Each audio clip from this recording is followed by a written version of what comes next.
it was a very gross day in Phillies land. There's no sugarcoating it. Here's what I learned. Dave Dombrowski is okay with winning a silver medal. He doesn't care about winning the gold medal. He's cool if he wins bronze. And that pisses me off. Oh, well, we lost to the Dodgers, he says. In fact, he was scared of the Dodgers. Oh, you make me sick. So here's my question for you. Did Dave's press conference bother you? 215-592-9494.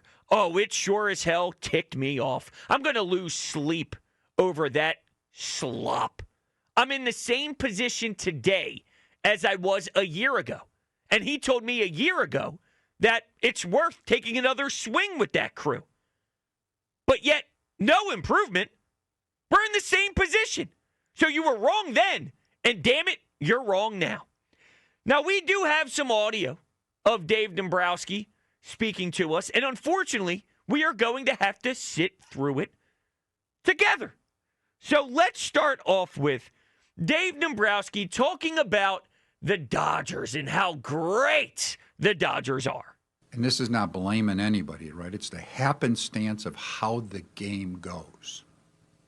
I mean, the Dodgers, they didn't make very many mistakes. Probably game 4. Muncy misses that ball at third base. We score 8 runs. We outscored the Dodgers in the series, right? Good. Doesn't make any difference. You lost 3 games. But when you look at home plate, if Trey's throws on this side of the plate, on a very difficult play versus that side of the plate, they don't score any runs that inning, right? That's the difference. If Kirk makes that play in there, who knows what happens the next inning, right? They were struggling to score runs against us just as much. JT had told me that immediately the umpire apologized for missing the call strike 3, right? Everybody's written on it. He makes that call strike 3, they don't score a run. So that's how fine a line it is, can be. But you still have to get hits, and, you know, Teoscar Hernandez hit a big 3-run homer for them. You know, we hit the ball out of the ballpark in the 4th game, but other than that, we really struggled to do so. But again, it's asking some very difficult, it's a difficult chore to do with what we're facing. I want to throw up. I want to throw up. Dave, there is a reason why Trey Turner threw the ball to the wrong side of JT Realmuto. You ready for this? He sucks defensively. These plays that could go either way, the Phillies aren't detailed enough for it to go the way that we need it to go. The team isn't as good as you are making it out to be. That's the problem. And Dave Dombrowski will happily, with the smile on his face, accept a silver medal. And that is so unacceptable. He's cool with just being at the dance. He doesn't care about being the best dancer. He just wants to be there. That's crazy to me. That's ludicrous. You're going to look at this fan base back-to-back years? Okay, if this year, Dave, was because you just faced the juggernaut, then what was last year? Then what was last year? Then what was 2023? The year you claimed makes you the most heartbroken. What was that? You're lying to yourself, Dave, when you look in the mirror. This team isn't close. Just because Milwaukee is struggling to beat the Dodgers, it doesn't mean you are close to the Dodgers. And if you're not close to the Dodgers, you have serious work to do. And instead of actually looking at this offseason with urgency, they're going to run this thing back with the coaching staff, which is a slap in the face to us fans. Listen to Dave Dombrowski explain there being no change to the staff. Are there any other changes to the coaching staff, or is everybody coming back? Well, there's everybody's coming back, but we're going to have one change. We're adding a role this year to try to, again, make us maybe just a little bit better and add something. So we're going to add the position of Major League Field Coordinator, which a lot of clubs have now to their coaching staff. I think about 80% of the clubs have that. Mike Calitri is going to take that role for us. He's an ideal person. He's got the skill set to do that, continue to coordinate spring training and a lot of other things for Rob Thompson. And in turn, we'll look outside the organization to add a Major League bench coach to assist us and assist Topper in different fashion of different things. But everybody else is coming back. Now, this is why it pisses me off. Am I going to sit here and tell you the field game coordinator crap nonsense they're making up is going to be the difference in winning or losing a championship? Not necessarily. But you're telling your clubhouse and your fan base that what they've provided is acceptable. That's what you've done. The failures, don't worry about it. It's a very undisciplined team on the base paths. It's a very sloppy team defensively. They are so ice cold and red hot. It's so extreme constantly. And we're okay with that. We'll live with this. I need to see accountability. Someone needs to lose their job. It's just the way sports works. When your team miserably fails year after year after year, and that's what this Phillies team has done, don't sugarcoat it, there needs to be a response by upper management when you don't reach the ultimate goal. And if that pisses people off, good. Piss people off. I want them to be pissed off. They've been too comfortable, clearly. I want to make it uncomfortable. Because sometimes that pushes you to a level that you didn't necessarily think you could get to. But if you're just going to go status quo, I'll tell you for free what's about to happen. They'll win 90 games. They'll think they're good enough. And then they'll head into the postseason and flop. And what you can't do is look at the 96 wins, which I heard from Dave a billion times, which I heard from Rob a billion times, and think that that's how you should attack when you see the sprint, which is the playoffs, go in a completely different way. You can't build your team through the marathon knowing what ultimately matters is the sprint. Because those are two totally different ways of running. A marathon and a sprint, these are totally different athletes. You can't look at the marathon and apply that to the sprint. Yet that's what they're going to do again and again and again and again. Did Dave's press conference bother you? 215-592-9494. Oh, my God, I can't even put it into words what that hour was like. Hell. And then Rob's, oh, my God, hour and a half.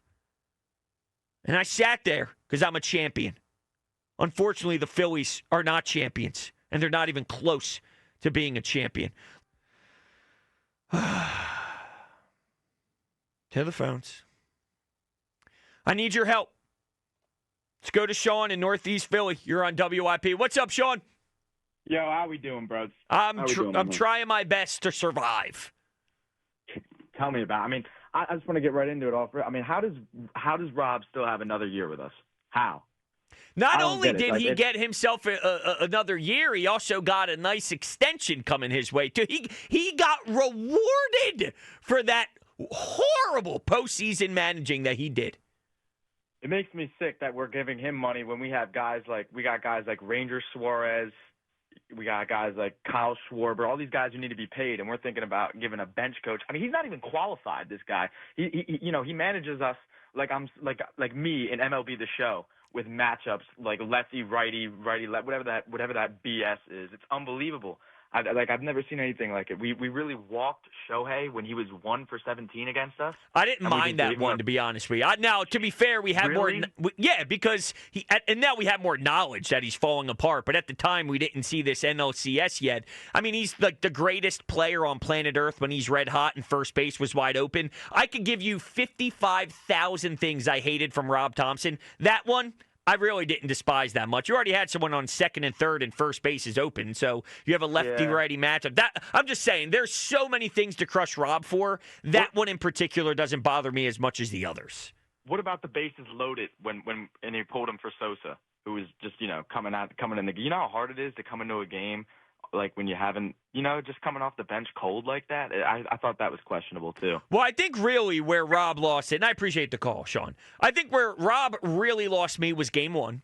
When you go to David Robertson in the 6th and the 7th, not using Ranger Suarez when Ranger Suarez is going to be your Game 3 starter, that's managerial malpractice in the playoffs. The bunt was one of the most egregious calls in the history of the world. Orion Kerkering in multiple games inheriting runners where all year long he showed you that you can't inherit runners. He doesn't know how to inherit runners. That's what he showed you. That's what all the data said. Yet Rob is constantly throwing him out there with other guys on base. It was never going to work. It was always going to fail. And what irritates me is if Dave Dombrowski truly believes that they are close, wouldn't a managerial change maybe be that little extra added sweetener to get you over the hump? Because you know what Rob is. And if this wasn't the year where he showed growth in a managing sense, well, then this is who he is. And this is who he's always going to be. And the answer, unfortunately, is it's not good enough. So if there was a way to make up ground, if you truly think in your core that they actually are close to the Dodgers, then every decision made by the manager should be scrutinized intensely to the point where it would make more sense to make a managerial change. You should make the change. You're that close. How do we get over the edge? We're that close. How can we improve? Manager. Because if you're worried about these tiny details and these tiny little spots of the game, which I do think is extremely important in playoff ball, your manager's failing in essentially every decision. Even though I didn't bother walking Shohei, it didn't work because you walked Mookie Betts in. So every decision, every single time he elected to make a move, it failed. And you bring up the tiny details of the game and you don't think to move on from your manager to get a new sense of life in there? That doesn't make sense to me. That's strange to me. I don't understand it. Let's go to Eric in Fox Chase. What's going on, Eric? Not much, man. I'm pissed, dude. Here we go again. We're doing it again. Dude, I mean, we had the same freaking conversation last year, dude. I mean, it's getting, too, is I want to hear from John Middleton, I thought we were spending crazy, stupid money, right? And, he's all about the rings. And you know what this is boiling down to? And I don't want to say it, is the All-Star games here next year.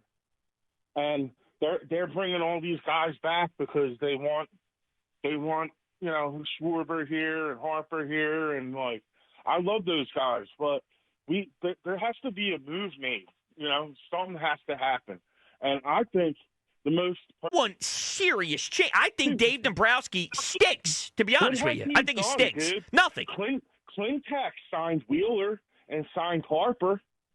He signed Taijuan Walker, he signed Trey Turner, and he signed Nick Castellanos. Turner's not terrible, but it was a terrible deal. Guess what? He stinks. I'm going to be honest with you, Eric. He if they could move off of his contract today, they would all organizationally do it. It's a horrible contract. Yeah. But, I mean, look, dude, we need and I know I keep saying this, but, and two, why didn't in the playoffs any of our bench guys get a chance to play and hit? Sorry, Nick Castellanos isn't hitting. What's wrong with trying Wade Wilson or well, if we're going down that road, then we and I appreciate the call, Eric. We demand, and Otto Kemp did play. We start going down Otto Kemp, but then your team stinks, and maybe they do. I'm listen, they're close nonsense You guys are fools. I love Kyle Quinn, producer of the Midday Show. I ran into him the other day. I said, dude, I had my hockey stick in my hands. I was ready to do Flyers in 50. I was dropping the mitts. I kept showing him. I said, you're nuts. You are nuts. This team isn't that close. And what I can't have is, well, the Dodgers are just so far better than everyone else. Dave Dombrowski's job is to build the best team in Major League Baseball. That's the job. If the Dodgers are better, then you're not doing your job. If there's a team that's better than you, then your job is not completed. That's it. That's what you sign up for. To put the best team together in Major League Baseball every offseason. That's the agenda. That's the goal. And the fact that he was scared of how well the pitching staff was going for the Dodgers, he said he was scared of them. Then you knew your team wasn't good enough. And now you're tripling down on them? That's crazy. I don't understand the Dave Dombrowski love. Maybe going from Matt Klentak to a resume of Dave Dombrowski's cool.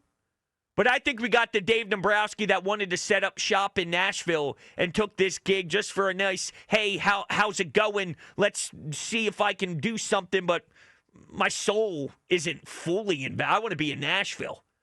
I had things ready to start shop in Nashville. This is just a side gig and a side hustle for the time being. And if I could flirt in another championship, whoop-de-doo. But if not, I won't cry over it. I'm already going to the Hall of Fame. That's what I hear.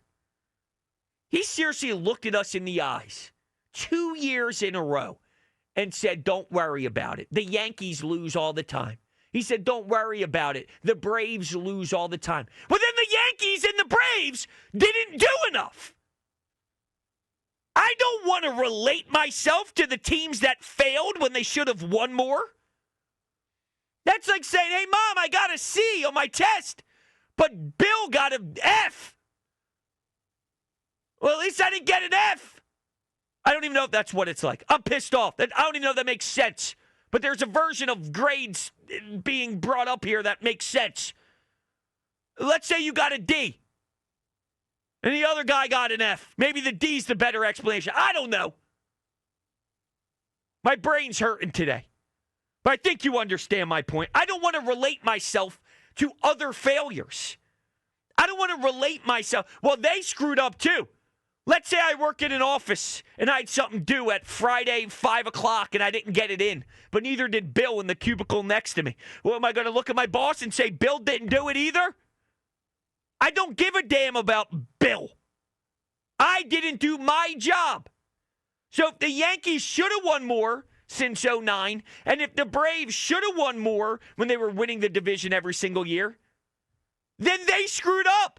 That's not the standard. The standard is for them to have more championships throughout that window, and they didn't. That's how I view it. I rebounded a little bit there. Good job, Brodes. Thank you. Let's go to Dennis in Springfield. What's up, Dennis? Brodes, you're the man. I swear to I listen to this station off and on all day, and what I do, and the people on your station that I refer to as the baseball nerds are perfectly happy with what Dombrowski said today. I know. And I'm listening to that press conference. I didn't listen to the whole thing, but the first thing that struck me when he said, oh, the Dodgers are so good, I'm like, yes, but last year when you played the Mets, you were the Dodgers. The year before that, when you played Arizona, you were the Dodgers. Yet you managed to lose. Mm-hmm. The best team on paper doesn't always win. You're allowed to beat them. The second thing that got to me was the excuses. Oh, well, if Turner throws it to the right of the plate, if Kirkering throws, you know what? If Kawhi Leonard's triple bounce off the rim doesn't go in, if Donovan McNabb has better NFC championship games, Maybe we win more Super Bowls. Maybe we win it. But I didn't hear the general managers of those teams using those excuses. Instead, I heard Joe Banner say something that I hear people repeat on your station ad nauseum, and I'm not going to say it because I don't want to repeat it. But you know what Joe Banner said after one of them playoff losses?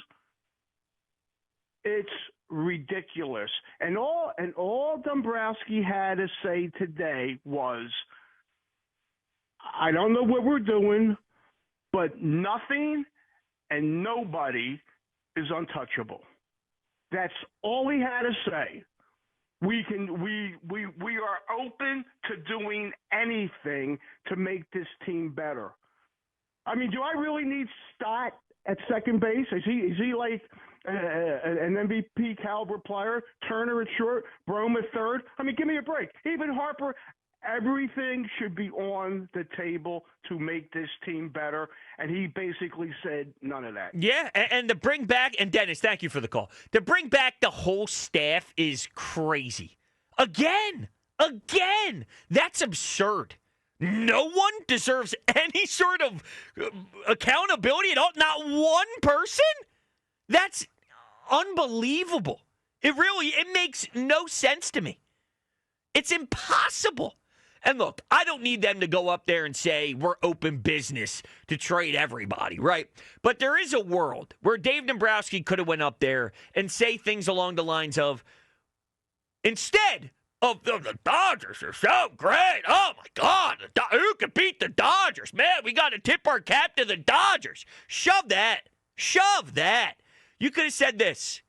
We had a job. We had a goal that we wanted to achieve, and we came up short. I'll take responsibility for that. But what we're not going to do is give up. We got a lot of guys in here that we like. We have some big decisions to make this offseason, and now it's my opportunity to go to work to get this to where it needs to be. We want to win a championship. Mr. Middleton wants to win a championship. We like what we've been building here over the last few years, but we've come up short. 2 straight NLDS losses. We have to improve. We have to look at key areas to get better. And that's what we're going to focus on this offseason. Instead, it was the Dodgers are too good to beat. And if Trey makes a better throw, and if Kerkering makes a better throw, then we may be out of this. You know how delusional that is? It's so delusional. You're acting as if Trey Turner's a great defender. The reason why the throw was awful is because Trey, in his bone marrow, is an awful defender. I don't care what he did in June. Playoffs. You kind of revert back to the norm. You kind of revert back to who you are. Trey's not a good defender. You saw it. Orion Kerkering struggled with runners on all year long. What do you think was going to happen when he comes in with runners on in an elimination game on the road in that type of environment? He's going to black out. It wasn't by accident that these things happened. You think it's just unlucky. It's not unlucky. It's what your personnel is. And you're ignoring that. You don't think the problem is Orion Kerkering. You don't think the problem is Trey Turner. It is. That's why you got the result you got in those 2 particular plays. But you just think it's baseball. That's what our president thinks. It's the nature of the sport. And that's so misguided. And it's going to cause us to be in a very similar situation 1 year from now. And then, ready for this? We're going to be doing this again. We're going to do this again. They're going to lose in the NLDS. They're going to extend Rob Thompson. Kevin Long's going to be here. Bobby Dickerson, Caleb Cotham, Dave Dombrowski, Bryce Harper another year. JT, 2 years from where he is now because the extension, they're going to figure out a way to re-sign him. And they're going to bet on a 2-year older version of all these guys that have failed to execute later stages in their career. I'll be right here taking your calls, too. 215-592-9494. Did Dave Dombrowski's press conference bother you? I thought it was egregious. So tone deaf, so pathetic.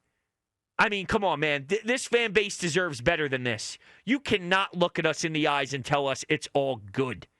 Dave Dombrowski is okay with a silver medal. And that's the guy who's leading the charge. He doesn't have any purpose to go get the gold. He's okay with bronze. Hey, I got a medal. I got a medal. I got bronze, baby. I get to go home and get bronze? You kidding me? I signed up for that. No, I want gold. I want gold. Mike, you're up next on WIP. What's up, Mike? Hey, what's going on, man? What's How happening? you feeling? Good. Checking. I'm a blind guy checking in, right? So, like, what that press conference reminded me of? What's that? Did you ever? Shout out to Starbucks at 16th and Walnut. It reminded me of like somebody going into a Starbucks, sitting down, and just talking, whatever, just giving excuses and stuff. And look, I'm not a huge baseball guy, right? And I'm just being real. But I'm a Phillies person, and the starting, with the bullpen and stuff is crazy. And making those decisions when it comes to all those people on base and stuff, like that was insanity. I agree with you. And it kind of segues. It kind of segues to what I want to get into. Okay. The meat and potatoes of my phone call. So, like the firing of James Franklin when it comes to Penn State. Mm-hmm. What do you think? Because they were at. It makes you think of like 3 weeks ago. What were we, like number 2 in the country? Yeah, against against Oregon in overtime. Yep. Yeah, and then they lose. The thing about it was, I don't like the way the things have been happening like that. When you have to fire James Franklin just because you lost to Oregon and UCLA. But the reason they fired him was because he has not had a record of winning the big games. Correct. Ohio State, Michigan, there were, and it was like bad luck, right? No, I think that's Mike. I think that's actually an excellent point. I appreciate your call. Just kind of breaking up a little bit there. I didn't want it to get worse, but with James Franklin and look, I do think people were more that tenure was like 12 to 14 years. Okay, we're not 14 years into the Rob Thompson experience, so I do think Penn State fans were a little fed up with that over the long run. But there was a time where Penn State was really down bad. And James Franklin, over time, brought them out of that. But he's also maximized. You know what I mean? They maximized their greatness under James Franklin, where they needed to go in a different direction to get over the hump. I think this sort of applies to Rob Thompson as well. I think Rob helped us out. I think Rob got us to a good place. I think Rob took us from Joe Girardi to the era that we're in now, obviously, and playoff appearance after playoff appearance is a good place to be. But I'm also looking to get out of this nasty swamp that we're in. And Rob Thompson, it's clear if you watch these games, he is missing something in the playoffs that these other top-tier managers have. And I'm not putting all the blame on him. The number one reason why they failed is the offense fell asleep. The top 3 guys, the top 4 guys, just in totality, the top of the lineup was not able to produce at a high clip. At the same time, though, I'm watching a lot of these games still going on. 2-1, 1-1, 3-2, 2-1. You're going to have to win some. Now, it's not every night, but you're going to have to win those games. You have to manage yourself into those wins. And he wasn't even close. Like, I really thought that throughout those 4 games, Rob Thompson managed as if it was a regular season series against the Washington Nationals in May. That's what it felt like to me. David Robertson in the 6th and 7th. It's managerial malpractice to not use Ranger Suarez, knowing you had all week, because you had the bye. You had an off day in between games 1 and game 2. It is impossible to not use Ranger Suarez there. Impossible. That's why they use Tyler Glass now in game 1. That's what you do. It's like basic generic managing. And he screwed that up. You can't screw up the basics. If there's a 50-50 call and you would like to have one back. For example, I think walking Shohei was 50-50. You could walk him, and I don't think you're an idiot of a manager. You can pitch to him knowing Shohei has been ice cold. I don't think you're an idiot manager. right? I'm not going to crush him over that decision based off of all the other decisions. The bunt is managerial malpractice with Nick Castellanos on second base, not having the pinch runner, all that. That's managerial malpractice. That's inept. David Robertson's inept. You didn't see David Robertson the rest of the playoffs. So he's that important in game one that you got to use him twice when you're trying to set a tone in a 5-game series. Think this. Everyone always says game 3 in a 7-game series when it's tied 1-1 is so crucial to swing the series. That's essentially game 1 of a 5-game series. Think about how important statistically that game 1 win. I think it's about an 80% chance to win the series after you win that game. And you're relying on a guy that is so important that you never even see him again in the series. You needed him twice in that game when you had all week with a bye and an off day in between 1 and 2. That's just like dumb, garbage, regular season managing. And there's other reasons why this team failed. But what I don't like is I can't blame Rob when the offense goes quiet. No. Right now with the Eagles, we have a cornerback problem and a pass rush problem. If I can fix the pass rush or if I can fix the cornerback, I'm going to fix one of those. They're both issues. Rob is an issue and the lineup was an issue. Both are issues. You can have more than one issue. That's what this team has. Yet, apparently, the president of baseball ops thinks they're good, which is insane. 215-592-9494. Lance, you will be first coming up next. We will rock your calls. And in what world is this team like Steph Curry and the Golden State Warriors? Okay, Dave, are you drunk? It's Brodes with you. We're just getting started on 94 WIP.